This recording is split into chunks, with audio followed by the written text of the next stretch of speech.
Hi hello welcome to my YouTube channel Durga స్ట్రెండ్. ఈరోజు మన వీడియో ఏంటంటే మేము ట్రిప్కి వెళ్తున్నాము. సో ఆ ట్రిప్కి అక్కడ ఫుడ్ కాకుండా మేము ఓన్గా ప్రిపేర్ చేసి పట్టుకెళ్దామని డిసైడ్ అయ్యామన్నమాట.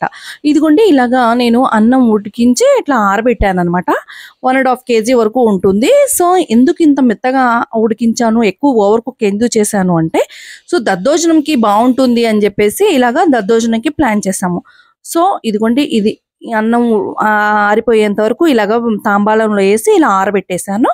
కొంచెం ఒక గ్లాస్కి 2.5 గ్లాసులు 3 గ్లాసులు అలా వేసేసి ప్రెషర్ కుక్కర్లో పెట్టేశాను అనమాట. సో ఇది ఆరిపోయిన తర్వాత దానికి మళ్ళీ పెరుగు పాలు అలా కలిపేసి కలుపుకోవాలన్నమాట.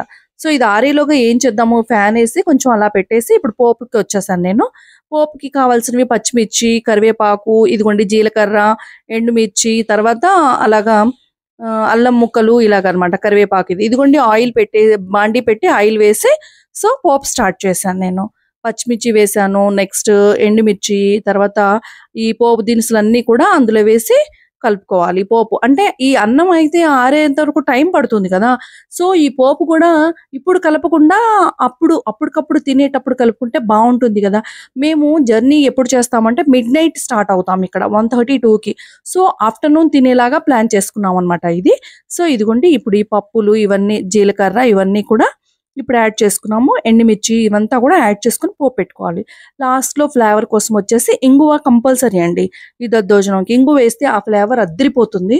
సో ఇలాగ పోపు అయితే రెడీ అయిపోయింది. తర్వాత ఈ రైస్లోకి పెరుగు వేస్తున్నాను. 1 kgకి వచ్చేసి నాకు దాదాపుగా 2.5 లీటర్స్ వరకు పట్టిందండి. 2 kgs పెరుగు పట్టింది. దట్టు మళ్ళీ ఒక 1/2 లీటర్ పాలు పోసాము అనమాట. పాలు పోయడం వల్ల ఏంటంటే నెక్స్ట్ మనం తినేటప్పుడు పులుపు రాకుండా కూడా తీయగా బాగుంటుందన్నమాట. సో ఇది పోపు అనమాట. ఆ పెరుగు కలుపుకున్నప్పుడే ఉప్పు కూడా కలిపేసుకొని పక్కన పెట్టుకోవాలి మనం. ఇప్పుడు మేము పోపు అంతా కూడా ఇందులో వేయట్లేదు, ఎందుకంటే నెక్స్ట్ డేకి మళ్ళీ ఈ గింజలన్నీ కలిసిపోయి బాగుండదు కదా. సో ఒక చిన్న గిన్నెలో కలిపి మీకు చూపిస్తున్నాను. ఈ గిన్నెలో కొంచెం రైస్ తీసుకొని ఈ పోపు ఈ డబ్బాలో ఉంది కదా, ఈ డబ్బా మేము టూర్కి పట్టుకెళ్తాం అనమాట. అలా పోపు వేసుకొని అప్పటికప్పుడు కలుపుకోవడం వల్ల ఏమవుతుందంటే క్రిస్పీగా పప్పులు చాలా బాగుంటాయి. సో అందుకని ఇలాగ పెరుగన్నం వరకు డబ్బాలో పెట్టుకొని పక్కన పెట్టుకున్నాము. నెక్స్ట్ వచ్చేసి చికెన్ కర్రీ. ఇదిగోండి అమర్ స్టవ్ ఆన్ చేసి ఇలాగ బాండి పెట్టేశాడు. దాంట్లో ఆయిల్ పోసి ఈ చికెన్ అంతా ముందే 1 hour ముందు మ్యారినేట్ చేసి పక్కన పెట్టుకున్నాడు. సో చికెన్ ఫ్రై చేస్తాడట. ఎలా చేస్తున్నాడో ఏంటో ఇప్పుడు మీరు చూద్దరు కానీ తనైతే ఎంత బాగా చేస్తాడో అమరు. ఇంతకుముందు కూడా చాలా సార్లు చేశాడు. వినాయక చవితి అప్పుడు ఏమన్నా ఇవి ఉంటాయి కదా భోజనాలు, అలాంటివి ఏమైనా ప్రసాదాలు కానీ ఏమైనా చాలా బల్క్గా చేయడం ఈజీగా చేసేస్తాడు. అవలీలుగా తేల్చి అవతలేస్తాడు అనమాట అమరు. ఇదిగోండి 6 kgs చికెన్ ఇది ఇలాగా మ్యారినేట్ చేసి పక్కన పెట్టుకున్నాడు. ఇప్పుడు దీన్ని అంటే మనం టూర్ కదా పట్టుకెళ్ళేది, అక్కడ ఉంటుందా లేదా అని చెప్పేసి అతను ఏం చేశాడంటే ఇది కొంచెం ఫ్రైగా చేసేసి ఒక 40-50% ఫ్రై అయిపోయిన తర్వాత పక్కన పెట్టేశాడు అనమాట. ఇలాగా ఒక 4-5 ఆయిల్ కింద తీసుకుని ఇలాగ ఫ్రై చేశాడు. ఆయిల్లో ఫ్రై చేసి పక్కన పెట్టుకున్నాడు. ఇదిగోండి ఇలాగా ఫ్రై చేస్తూ ఉన్నాడు. ఓ 40-50% అయిపోతే అంటే కుక్ అవుతుంది కదా. లేదంటే మనం రేపు ఆఫ్టర్నూన్కి అంటే మిడ్ నైట్ బయలుదేరుతాం కాబట్టి ఒక 13 hours 12 hours ఉండాలి కదా. అంటే నైట్ చేశారు ఇది 11కి అలాగా. సో అందుకని చెప్పేసి వాటర్ ఎక్కువగా ఉంటే మళ్ళీ స్మెల్ వచ్చేస్తుంది కదా. అందులో ఈ కర్రీ ఆరాలి మనం బయలుదేరే టయానికి. అందుకని చెప్పేసి ఇది ఇలాగా ఫ్రై చేసి పక్కన పెట్టేశాడు. ఫ్రై చేసి అన్నీ కూడా అంతా కూడా కర్రీ అంతా అంటే ఆ చికెన్ మ్యారినేట్ చేసుకుందంతా కూడా ఇలాగా ఫ్రై చేసి పక్కన పెట్టుకున్న తర్వాత కర్రీ స్టార్ట్ చేస్తాడనమాట. ఇలా గుజ్జుగా ఉంటే రైస్లోకి బాగుంటుంది అని చెప్పేసి ఇలాగ ఫ్రై చేసి పక్కన పెట్టుకుంటున్నాడు. చాలా టేస్ట్గా ఉంటుందంటండి ఈ కర్రీ మాత్రం. చాలా బాగుంది అని అన్నారు ట్రిప్లో తిన్న వాళ్ళు కూడా. సో అమర్ మాత్రం చాలా ఎక్స్పర్ట్ అయిపోయాడు ఇందులో. చూడండి ఇదిగోండి ఇలాగ బయట స్టవ్ పెట్టేసి ఇలాగనమాట చాలా ఈజీగా చేసేస్తాడు. ఒక 150-200 మందికి ఈజీగా అసలు అంచనా ప్రకారంగా చక్కగా చేసి అవతలేస్తాడు అనమాట. అమర్ మాత్రం చాలా బాగా అనిపిస్తుంది. చాలా బాగా చేస్తాడు. వెజ్ కర్రీస్ చేస్తాడు, ఇలాగ నాన్ వెజ్ కర్రీస్ కూడా చాలా అద్దరగొట్టేస్తాడు అనమాట. ఇదిగోండి ఫ్రై అవుతుంది. ఫ్రై అయిపోయిన తర్వాత కర్రీ చేసేస్తాడు అనమాట. ఇది ఆల్మోస్ట్ ఒక 1/2 hour అలా పట్టిందండి ఈ ఫ్రై చేసుకోవడానికి. అంటే మీడియం ఫ్లేమ్లో పెట్టాడు. సో 6 kgs అనేటప్పటికి మరి టైం తీసుకుంటుంది కదా. అందుకని చెప్పేసి కొంచెం నిదానంగా మీడియం ఫ్లేమ్లో పెట్టేసి అలా అడుగంటకుండా మళ్ళీ మసాలా మనం కలిపాం కదా. సో ఇది అడుగంటిపోకుండా మళ్ళీ అలా పెట్టాడనమాట. సో అలా కలుపుతూ ఉండి తీస్తూ ఉన్నాడనమాట.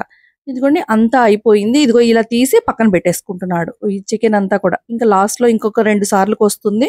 సో, నిదానంగా చేస్తూ ఉన్నాడనమాట. మేమందరం కూడా అతను చేస్తూ ఉంటే అందరం వీడియో తీసుకునేవాళ్ళం. మేము వీడియో తీసుకుంటున్నాం. అతను సజెషన్స్ ఇస్తున్నారు.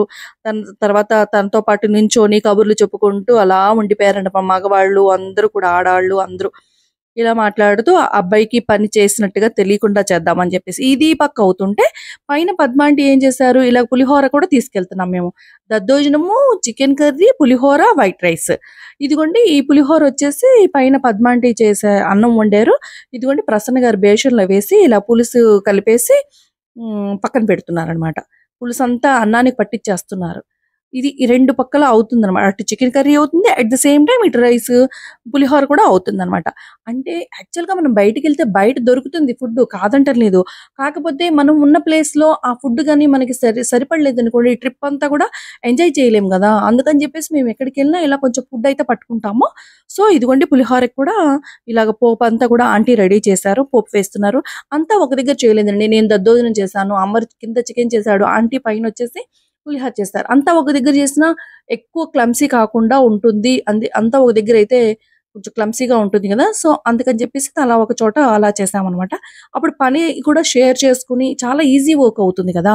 అందుకని చెప్పేసి. ఇదిగోండి పల్లీలవి వేశారా ఆంటీ పోపుకి. చక్కగా మీడియం ఫ్లేమ్‌లో అటు ఇటు పెట్టుకొని ఈజీగా లేదంటే హై ఫ్లేమ్‌లో పెట్టేస్తే మాడిపోయి మళ్ళీ ఫ్లేవర్ మారిపోయి చేదొచ్చేస్తుంది పల్లీలు. పులిహోర పోపంటే. పులిహోరకి మెయిన్ ఆయువు పట్టేంటంటే పోపేనండి. ఆ పోపులోనే ఉంటది దాని టేస్ట్ అంతా గూడా. అది. అందుకని జెప్పేసి కొంచెం జాగ్రత్తగా ఆంటీ పోపది కూడా చూసుకుంటున్నారనమాట. కాకపోతే అక్కడైతే మార్నింగ్ కూడా మేము టిఫిన్‌కి ఏం పట్టుకెళ్ళామనుకుంటున్నారు? ఇక్కడ నైట్ 10కి మాకు డెలివరీ ఇచ్చాడు. పుల్కాస్ ఆర్డర్ చేశారు అంకుల్. పుల్కాస్ తీసుకొని అలాగా మళ్ళీ ధనా గారొచ్చేసి కొత్తిమీర, టమాటో చట్నీ చేశారు. సో, మార్నింగ్ టిఫిన్‌కి అది చికెన్ కర్రీ 2 అలా వేసుకొని తినేసామనమాట. మనతో పాటు వడ్డుండటం వల్ల ఏంటంటే, మనకెక్కడ టైం వేస్ట్ అవ్వదు. దట్టు మనకి బయట ఫుడ్ తింటే అది స్టాక్ ఉన్నది పెడుతున్నాడా? ఫ్రెష్ ఫుడ్డా? ఏదా? మనకి డౌటొస్తుంది కదా! అందుకని జెప్పేసి మనకు అవకాశం ఉన్నంత వరకు మనతో పాటు ఫుడ్ తీసుకెళ్ళడం అనేది నా వరకు నాకు మంచి అలవాటు అని నేను అనుకుంటాను. మీరేమనుకుంటారో ఒకసారి కామెంట్ సెషన్‌లో కామెంట్ చేయండి. సో, ఇదిగోండి మేమైతే ఒక 26 మెంబర్స్ అలాగా వెళ్ళామండి. సో, అంతమందికి ఫుడ్ ఒక దగ్గరే మనం ముందుగా ఆర్డర్ చేయకుండా అంటే దొరకడం కష్టం కదా! టిఫిన్స్ కానీ ఏవైనా సరే. టీ అంటే దొరుకుతుంది. టిఫిన్స్ అంటే కష్టం కదా! మనం వెళ్ళిన ప్లేస్‌లో. అందులో అసలే వీకెండు బోలెడుమంది జనాలుంటారక్కడ. అని చెప్పేసి ముందుగా మేము ప్లాన్ చేసుకొని తీసుకెళ్ళడం చాలా మంచిదయిపోయిందండి. ఎందుకంటే క్రౌడ్ అయితే మామూలుగా లేదండి. అసలంత బాగా. ఈ పులిహోర, ఈ దద్దోజనం ఇవన్నీ పోపు రెడీ అయిపోయింది చూసారా? పులిహోర పోపు మనం మాట్లాడుతూ ఉండంగానే. సో, ఇదిగోండి ద మన ప్రసన్న గారొచ్చేసి ఆ పులిహోర పోపు అంతా గూడా కలిపేసి తర్వాత ఒక క్యాన్‌కి పెట్టేసారనమాట. అంటే ఆరిపోయిన తర్వాత. అదంతా ప్రాసెస్ అంతా మాకంతా అయిపోయేటప్పటికి 12 అయిపోయిందండి. 11:30 క్వార్టర్ టు 12 అయిపోయింది. ఇక 1 అవర్ ఇంట్లోకెళ్ళి కొంచెం అలా ఇలా రెస్ట్ తీసుకొని, స్నానాలు చేసి అలా బయలుదేరి మళ్ళీ 1:15, 1:30 కల్లా బయటకొచ్చేసాము. క్వార్టర్ టు 2కి బస్సొచ్చేసింది. అలా బయలుదేరిపోయాం అందరూ కూడా. రెడీ అయిపోయి. అసలు ఫుడ్డు చాలా అంటే చాలా బావుందండి. కొంచెం కూడా వేస్ట్ అంటే మనకి అంటే అంటే హ్మ్, స్మెల్ రావడం గానీ ఇలాంటివి ఏమీ లేదు. ఫ్రెష్‌గా ఉంది ఫుడ్ అయితే మాత్రం. దాంతో పాటుగా స్నాక్స్ కూడా పట్టుకెళ్ళాము ఇంకా మేము. చకోడీలని అవని ఇవని వాటర్ కూడా బయట వాటర్ కూడా కాదు. మళ్ళీ మనం 2, 3 క్యాన్‌లు వాటర్ కూడా వేసుకెళ్ళాము.